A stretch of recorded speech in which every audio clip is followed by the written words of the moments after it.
Just ahead on ABC 6 News, first at 4, the death investigation continues. What we know about charges filed against 2 Rhode Island men after a Patriots fan died at a game. Plus, the Bristol-Providence ferry service finally set sail. However, we may be looking at new roadblocks when it comes to the bridge. We'll give you the latest details. Plus, to lose somebody unnecessarily like this, it breaks your heart. How a local community is honoring an officer killed by a drunk driver. We'll hear from his mother coming up in moments. This is Southern New England's trusted news source, ABC 6 News, first at 4. Our top story at 4 o'clock. 2 men are now facing criminal charges after a Patriots fan died at Gillette Stadium earlier this year. Thanks so much for joining us this afternoon. I'm Tiffany Murphy. ABC 6 News reporter Josh Kerman spoke with those men, and he tells us what happened during that incident that happened back in September. Josh? Tiffany, the Norfolk District Attorney's Office announcing charges earlier today against 59-year-old John Vieira and 39-year-old Justin Mitchell, both men facing a charge of criminal assault and battery and disorderly conduct. All of this stemming from a fight that took place at Gillette Stadium during the Patriots-Dolphins game back on September 17th. The 2 Warwick men are being accused of assaulting 53-year-old Dale Mooney, who later died in a nearby hospital. I just feel numb. I just can't even believe this is for real. There's not supposed to be stuff like this going on in the stands. And it just went way too far. The chief medical examiner determined that Mooney died from a probable cardiac dysrhythmia in a person with heart disease during a physical altercation, basically saying he likely suffered a heart attack from the fight. And according to the medical examiner, the manner of the death was ruled to be homicide. However, upon further investigation, the DA's office determined that there wasn't enough evidence in the video that they had been given and from some of the testimony and the autopsy that they conducted to charge the 2 men with homicide. Both men are expected to be arraigned in the next month. In Providence, Josh Kerman, ABC 6 News. Thanks for the update, Josh. Turning now to the commuter crisis at 4 o'clock. The ferry service between Bristol and Providence finally setting sail today, but we just learned as of noon today, just 35 people took advantage of that service. According to a spokesperson for RIDOT, under the contract with the ferry companies, the service can be canceled with 2 weeks notice and will be evaluated based on need. The maximum cost per day between the 3 ferry providers, more than $50 grand, and fuel could cost more than $1 million if the service runs all 3 months. The service is meant to ease frustrations for commuters after the Washington Bridge shut down. The free service runs 7 days a week, every half hour from 6 a.m. until 7 p.m. Meantime, there are some more roadblocks for commuters tonight. The emergency vehicle lane on 195 West is now closed. According to a spokesperson for the DOT, that lane closure was necessary to begin construction work on that part of the roadway. Drivers will now see emergency vehicles in regular traffic lanes. They're asked to slow down and move over for any ambulances, police cars, and other emergency vehicles.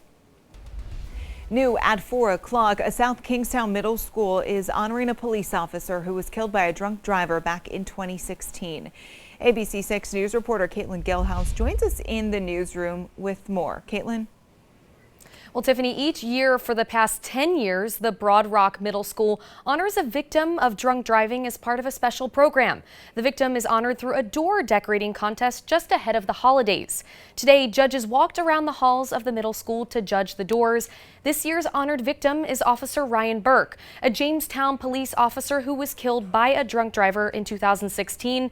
Each year, students learn about the victim and use what they learn to honor the victim's life through creative and interactive decorating of their classroom doors. Officer Burke's mother attended today's event, and she says she could feel her son's connection while walking through the halls and seeing the doors. Everybody is loved by family and friends, and to lose somebody unnecessarily like this, it breaks your heart.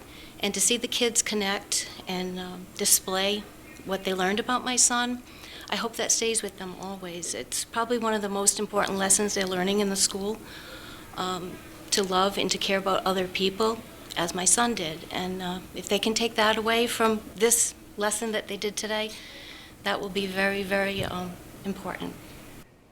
And hopefully they remember this for years to come. Caitlin, what a great reminder that this definitely can be prevented, and during the holidays not to drink and drive. Will there be extra law enforcement or checkpoints around southern New England over the holiday? Tiffany, that's right. I just attended a press conference with the mayor and other local officials. They said that there will be an increase in police presence out on the roads looking for people who are impaired. And it's important to remember that you are considered impaired both drunk or high, and you can be then pulled over for a DUI. No checkpoints they plan on having, just increased presence. And now here you can see our Now Local News app earlier today when the Mayor Smiley was talking about being safe on the roads during the holidays. To download the app, you can scan the QR code that's on your screen or just search Now Local News wherever you get your apps. Back to you, Tiffany. Thanks, Caitlin. Great reminder. New at 4 o'clock, a New Bedford man previously jailed for 4 separate drug offenses dating back decades has been sentenced yet again. 42-year-old Wilson Andino was arrested back in February 2022 after cops carried out a search warrant at his home. Officers found him in the kitchen cooking crack cocaine. Andino was convicted of drug trafficking in Fall River Superior Court and sentenced up to 5.5 years in prison. A Fall River man now facing a slew of charges after he's accused of using a fake Rhode Island driver's license to buy guns right here in the Ocean State. According to the AG's office, 29-year-old Joshua Rosa Reyes got that license using a Pawtucket address. He then used it to buy 8 assault-style weapons, which are banned in the Bay State. A search of his home turned up 30 guns, nearly 50 high-capacity magazines, and thousands of rounds of ammo. He's charged with 8 counts of providing false information. New at 4 o'clock, a nativity scene on the Boston Common vandalized. According to Boston station WCVB, Boston police are now investigating. The words "Jesus was Palestinian" could be seen written with white paint on the nativity display. In Christianity, a nativity scene is a religious symbol that represents the birth of Jesus. The graffiti has since been painted over by a Boston Parks and Rec crew. A Republican-led House committee is investigating allegations of plagiarism against Harvard's president. Those allegations were brought to light by conservative activists following Gay's congressional testimony about anti-Semitism on campus. Last week, she submitted corrections to 2 scholarly articles published in 2001 and 2017. But according to an analysis of her writings, Gay did not address even clearer examples of plagiarism while she was studying for her PhD at Harvard back in the 90s. The committee wants a response by the end of the week. First at 4, a live look over Providence as we inch our way to the holiday weekend. Let's get a check of our forecast. Providence Now Chief Meteorologist Jeff Manson joins us live in the Weather Center. Has anything drastic changed? Could we potentially see a white Christmas?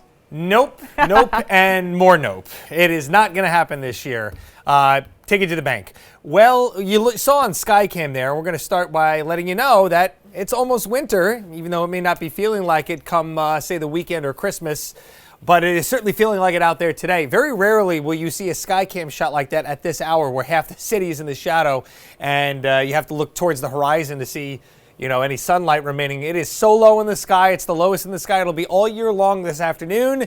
Tonight at 10:27 is the official winter solstice, and then we'll slowly start getting more daylight back. 89 days until spring. Why is it feeling so winter-like? Well, we had a dry cold front that came through last night or early tomorrow morning, and that ushered in some very cold northerly winds, bringing that very bitter air up into Quebec, down into the northeast. So until that boundary that you see to the left side of your screen, that warm front, until that lifts north of us, we're going to be stuck in the cold air, and that's going to be for a couple of days.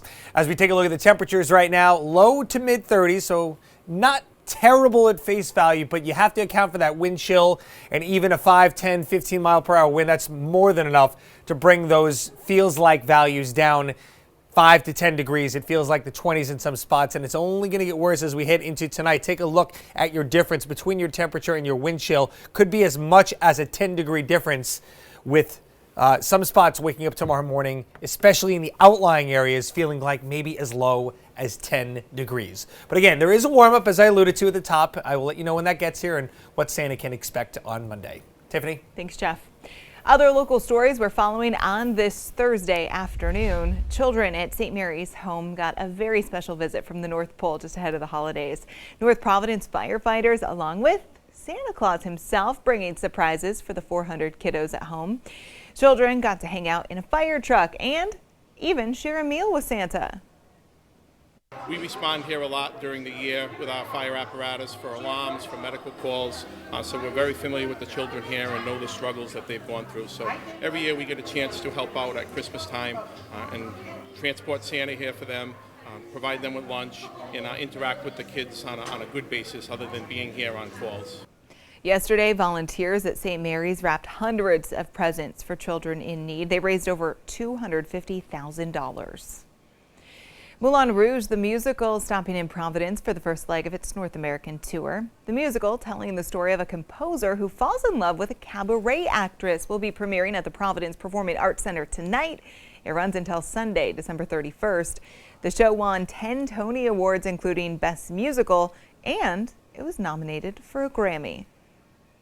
It's going to excite you, it's going to inspire you, it's going to bring you all together, you and your family, the people that you're with. It's a great time. Tickets for the show can be found on our website, abc6.com. You can visit Roger Williams Park Zoo for free on December 27th, but you have to bundle up. This is video from the summer. It's all to celebrate National Visit the Zoo Day. All you have to do is bring non-perishable food items and you'll receive that free pass. It runs from 10 a.m. until 3 p.m. Just ahead on ABC 6 News, first at 4, a Massachusetts man behind bars after a woman went into a police station pleading for help. Plus, tragedy in Prague after a gunman opens fire at a university. What we know so far about the death toll that continues to climb.